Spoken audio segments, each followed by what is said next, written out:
We hear from Channel 8 anchorman John McCaa, next on Conversations.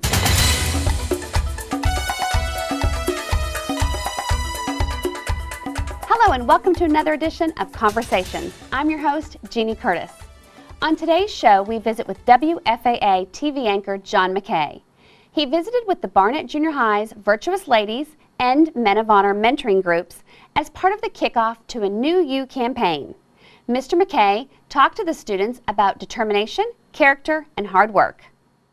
The question we have to ask ourselves as adults is, what is it that we can do between now and then to ensure that we get the kind of job that'll pay us the kind of money and that'll allow us to raise the kind of family that we believe we should have? Because let me tell you something, I know a whole lot of folks who've got a lot of education and no good sense. I mean, no good sense. There's a difference between knowledge and wisdom. I know a lot of folks, you may know some people, got a lot of book learning. They can answer any question the teacher asks, but they don't have any good sense. They get A's on all the tests, but when they walk into the store, they're trying to steal. They're hurting their friends. They're rude. They're cruel. And so the number one thing that we're going to focus on as virtuous ladies and men of honor is we're going to focus on our character. There is no, and let me repeat this, there is no substitute for excellent character. Not good character, excellent character, exceptional character. Looking at the young men, is there any young man in here that wants a young lady who's kind of nasty? If you do, raise your hand.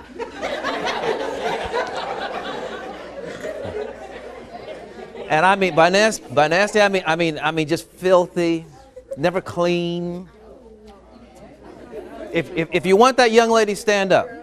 If you want that lady, but just understand, because when I make you stand up, we're going to go through why you think that's important. Let me ask the young ladies. You're out of school, you've got a car, you've got a job, things are going well for you, you've got a boyfriend. Anybody want that boyfriend to have no car, no job, not taking care of business? Which young lady wants that young man? So you see what I'm talking about? The difference, now even though that individual might be a straight A student, if they have no character, they might be worthless. Do you see what I'm saying? So the question we have to ask ourselves is, what is necessary to become a man of honor, a virtuous woman? They don't teach you about virtues anymore in most schools. It's too bad. Virtue meant that it didn't matter what was going to happen, you were a person to be trusted. You were a person, a sense of honor. I never consider my last name to be just my name. It's my father and mother's name. It's my grandparents' name. And because of that, I try to keep it out of the dirt. I like my job. I like working at Channel 8. I realize that I'm in front of the camera all the time, but that's never, ever been as important to me as making sure that my family keeps a good reputation. That is what you need to focus on in the 7th and 8th grade. Anybody got any brothers and sisters who are younger than them? Every adult in here is going to tell you this. Your younger brothers and sisters see more you as a role model as opposed to the rest of us. The rest of us, let me tell you something, I'm probably your grandfather's age. But your teachers are probably the age of your parents. And as a result, the 3rd grader is probably more likely going to listen to the 7th and 8th grader as opposed to the grown-up, because they don't think that we've got anything in common with them. But they will listen to a 7th or 8th grader. And so the question is, when you make a decision to do the right thing or the wrong thing, you're not just making that decision for yourself. You're making that decision for your family. You're making that decision for your younger brother or sister. And that's what I really want you to focus on today. Because if you're making that decision for your younger brother or sister, and they fail, then you bear some responsibility for that failure. My son is 27. I love him. He's not married. He doesn't have any children. He's finished 1 degree. He's working on a 2nd degree. He works for UPS. Now, the thing that I've always admired about him is no matter what job he was given, he never complained. And I've always admired that. As a man, he took care of his responsibilities. I like to be able to look, since I'm a man, I always like to be able to look young men in the eye and be able to say, let me tell you something. As a man, there's a difference between a man and a male, okay? All men take care of their responsibilities. All women take care of their responsibilities. The reason why you're called men of honor is because when you sign up, can you stand up for a second? When you wear this, turn around and look at everybody. No. When you wear this, what you are saying to the rest of society, to every adult, to every student, is there are certain things in my life that you will not see. You will not see me conduct myself in a way that makes this school look bad, that makes my family look bad, that makes, you got a girlfriend? Someday he'll have a girlfriend. Oh, the girl's going, well, I don't know if it's going to be soon, but there is no way that he's going to conduct himself in such a manner that's going to make her look bad. Thank you very much. Appreciate it. Can I get you to stand up? Sure. When you were, virtue, again, I told you, they don't talk about virtue anymore. Virtue means that it doesn't matter how difficult it is. A lot of politicians tell you, well, so-and-so is virtuous because they did X and Y and Z. Let me tell you what virtue is. Virtue means that even with everything against you, you still carried out your responsibility. That's what I'm talking about when I talk about virtue. Now, I'm working on a PhD in the history of ideas, intellectual history. So that means you're looking at things like, what is virtue? What are politics? What does it take to be a society? Virtue to me means it doesn't matter what I put you up against. You are going to carry on in your responsibilities. When we leave here today, and you're wearing these shirts, these vests, you need to understand that even though they don't say anything, even though you never talk to these students who may be looking at you, every one of them is looking at you and thinking something. When you're walking on the street and you're wearing these, every adult is looking at you and thinking something. And we want them to think and to know that we're men, we're women. Any questions? Thank you very much. Appreciate that. You're not going to be able to get a great job unless you have a good education. Anybody, give me a job that you can have that pays really good money, that's legal, that you don't have to have a good education. The reason why I say legal, because somebody will always tell me, I'm a drug dealer. No, man. Yeah. Did everybody hear that? It was a rapper. Let me ask you, how many rappers do you think are around within 10 miles from here? 10 miles? Probably not. How many of them you think make $100,000 a year? So the likelihood of getting a job like that and it paying you good money is pretty tough. Another one, good job. You got to have a good job. No education. I saw a hand up over here. Think of a job. You don't have to have any education. Somebody told me once garbage man. But you know what? The garbage people have to be able, A, to get a license, which means you got to be able to read because you got to take the test. You got to know the street lights, the street signs. You got to know where to go where. Nowadays, with recyclables, you got to know to recycle what, to what bag, to what location. So the fact is, even though school can get on your nerves, this is the way to do what you want to do. What's your ultimate goal? Your ultimate goal is to get out of the house, to have your mama stop telling you, do this, clean that. That's your ultimate goal, right?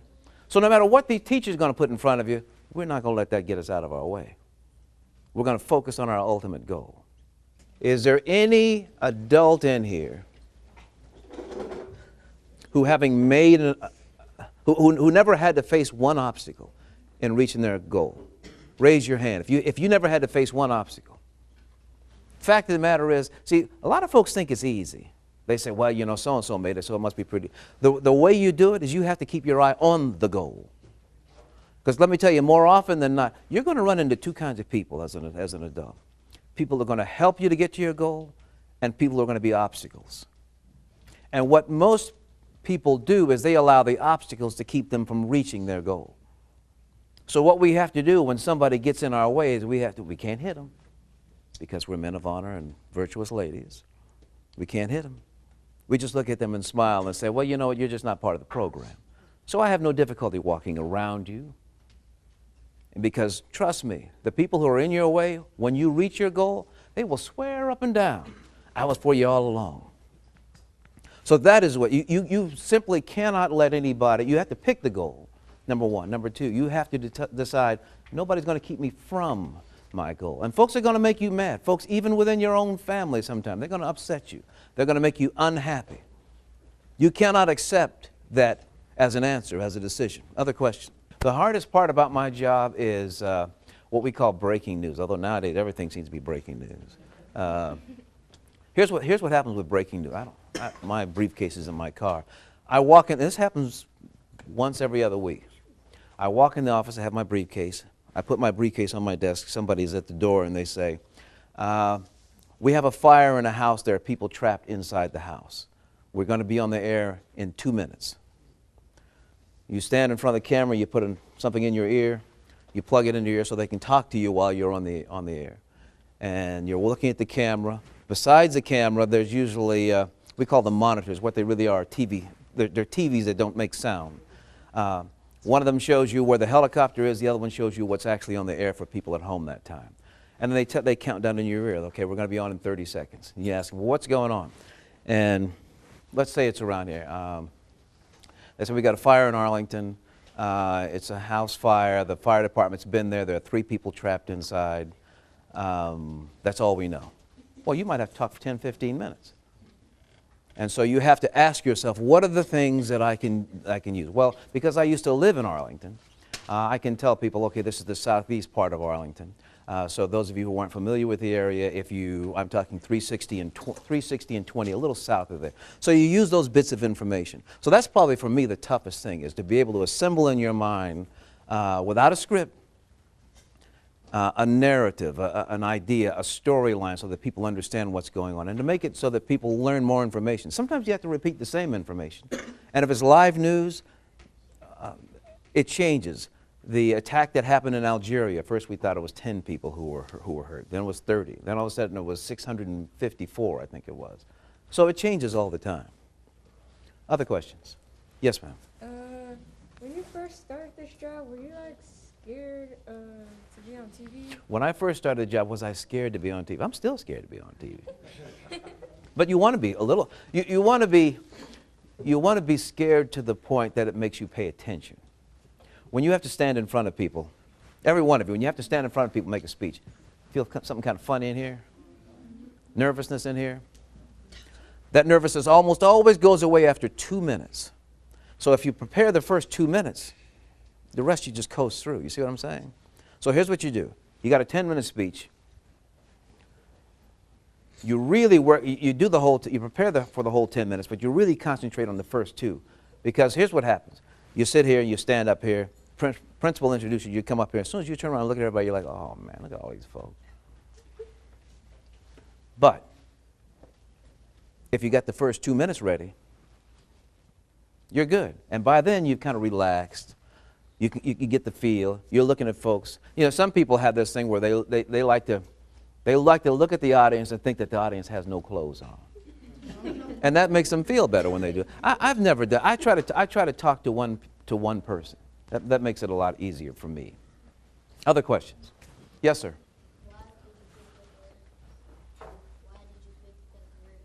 Why did I? Oh, that's a good question. Why did I pick this career? You know, when I was, everybody hear the question? Why did I pick this career? When I went to high school in Spain, right? Where I went to high school, we didn't have television. I didn't watch TV in the 10th, 11th, or 12th grade. So when I went to college, I hadn't seen TV for 3 years. People ask me, well, so why did you get involved in television? Well, I was interested in radio. I was interested in what I heard, things that I heard on the radio when I first went to college. And then I saw television again and started liking television. I picked a career because I was fascinated by the fact that television was the one place that I could get a bunch of diverse, different people around one location and have them learn something about each other. That was the one place now you can kind of do that on the internet. You can get on the internet right now. And in fact, let me give you a secret. You have to write papers for classes sometimes? Let me give you a secret to make your teachers mad. Here's a place where you can get information, where you can look at any newspaper on this planet. One website, refdesk.com. It means referencedesk.com. Refdesk.com. Let's say your teacher says, I want to know what they're thinking in North Korea. You go to refdesk.com, go all the way down to the bottom, look at international papers, and then click on international papers, and it will give you every country on this planet. It will also give you the websites of every paper on this planet. Now, some of those websites are going to be in the language of that country. But if you click on the one website there is for North Korea, that paper's in English. Now, you'll also find out that the folks in North Korea, they're not finding out a whole lot of information. But you'll be able to click on it and find out what they're teaching them, what they're talking to them about. That website also helps you to research any kind of paper you have. refdesk.com. Always remember that when you have, a lot of students like to go to Wikipedia.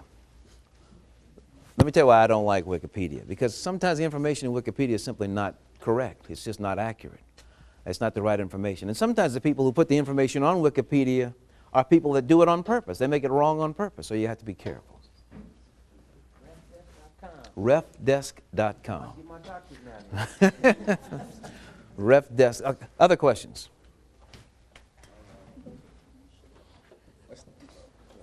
After his question, we're going to have some fun with something. Yes, ma'am. If I wanted to become a news anchor, man, what are some of the things I'll have to do? If you want to become a news anchor, what are some of the things that you have to do? Number one, the news it's probably not going to be the way it is now, 5 or 10 years from now. Because now already people have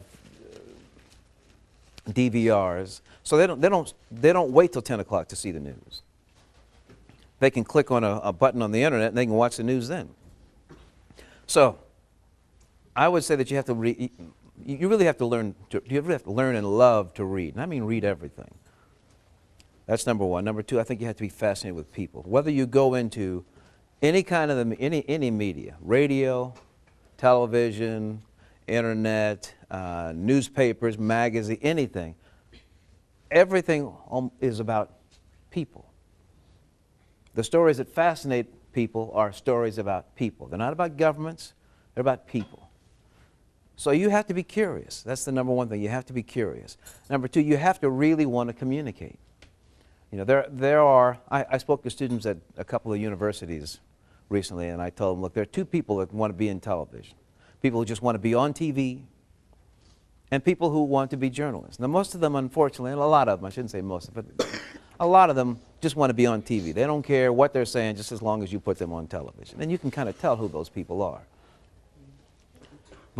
And I'm not really interested in helping those folks. I always tell them, go to reality TV, knock yourself out.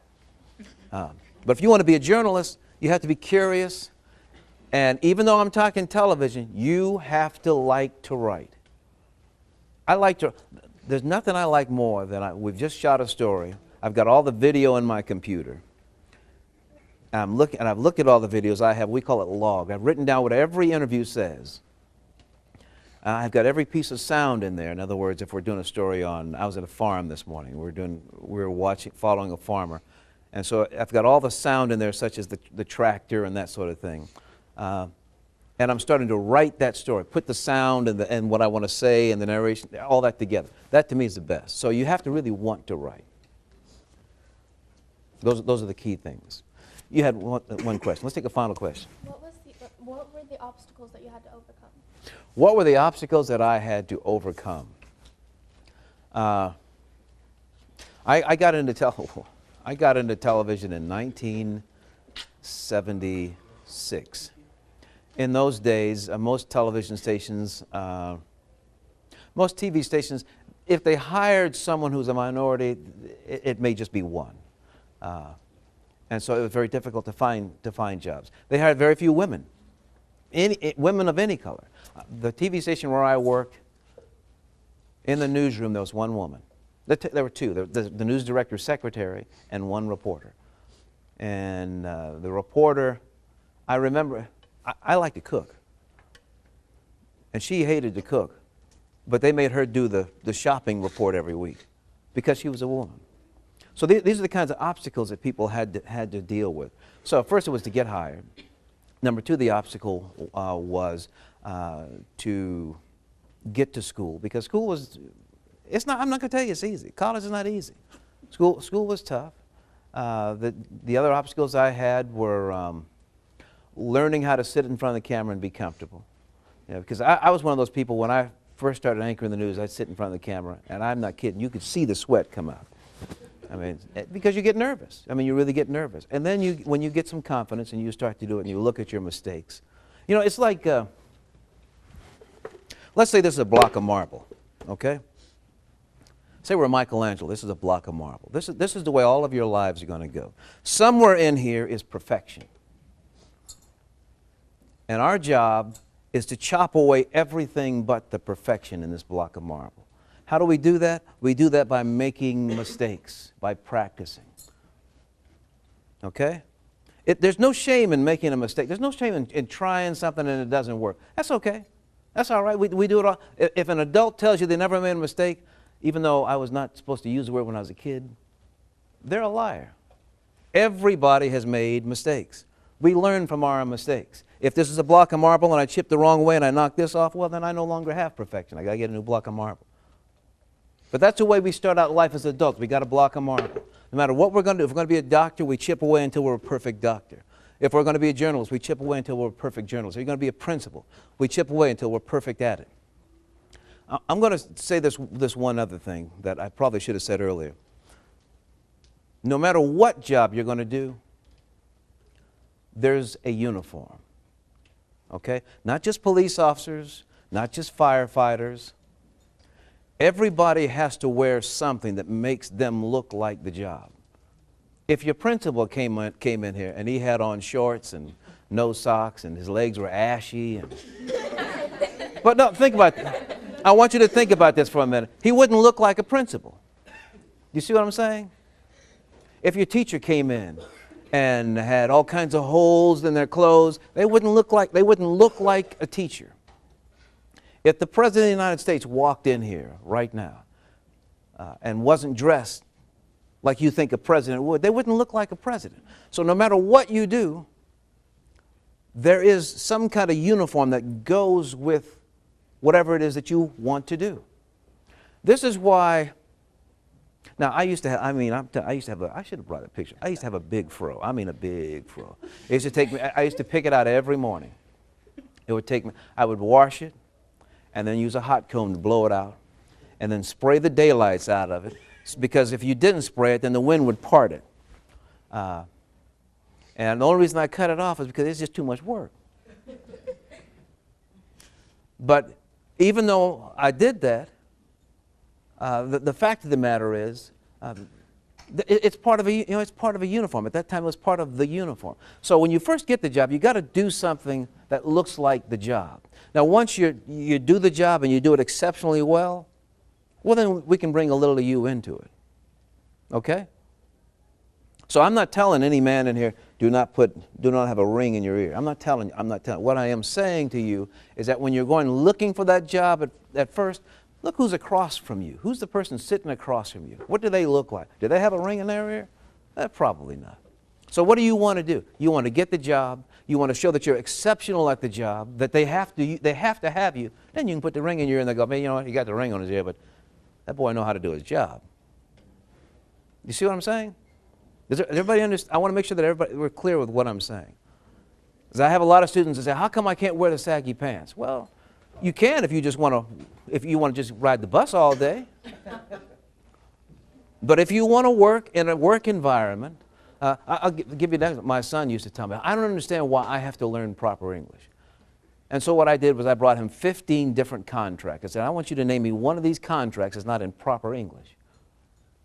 You have to learn proper. It's like working in France. You want to work in France, you got to learn French. You want to work in this country in a business environment, you got to learn the business language. Now, I'm not telling you that you can't talk to your friends using whatever words you want to say. I'm not telling you that. What I am telling you is that you need to understand how to speak to a person. And once you do that, then you've mastered everything. What's our goal? Our goal is to chip away everything from the block of marble to become perfect. That's what our goal is. Okay? And some of that is to speak multiple languages. Si puedes hablar español, if you speak Spanish, then don't hide that. That's good. If you do not speak Spanish, learn Spanish. We live in Texas, not Montana. You know, the more languages you know, the better. If you're like me, I mean, I love to travel. I love to travel. Right now, I wish I lived in Hong Kong right now. I've been to Hong Kong twice. I love it. The more languages you know, the better it's going to be for you. The more marketable you're going to be. The more likely it is somebody's going to like your block of marble. Final thing I'm going to say to you. I know that you all look at each other like, yeah, you know, she thinks she's cute. He thinks he's something special.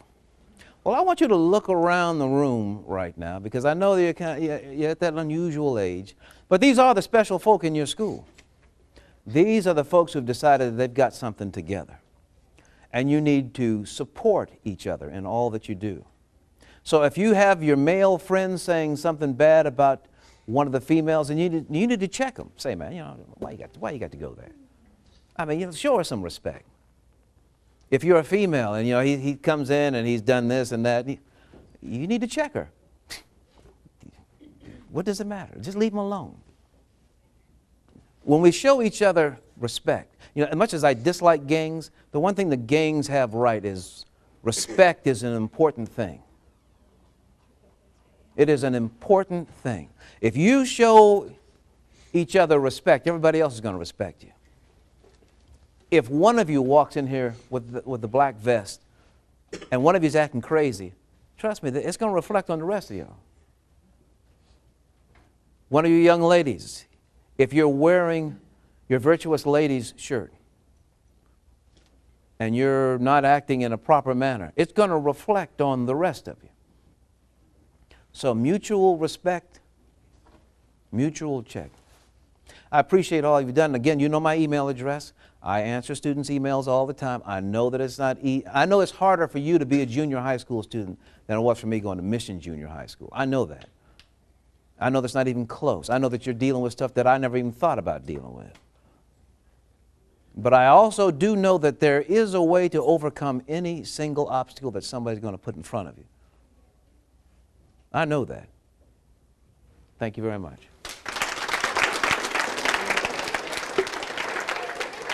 I'd like to thank John McCaa for his time, and I'd like to thank you for joining us here today. Determination, character, and hard work will take you far in life. For Conversations, I'm Jeannie Curtis. Thanks for watching. Have a great week.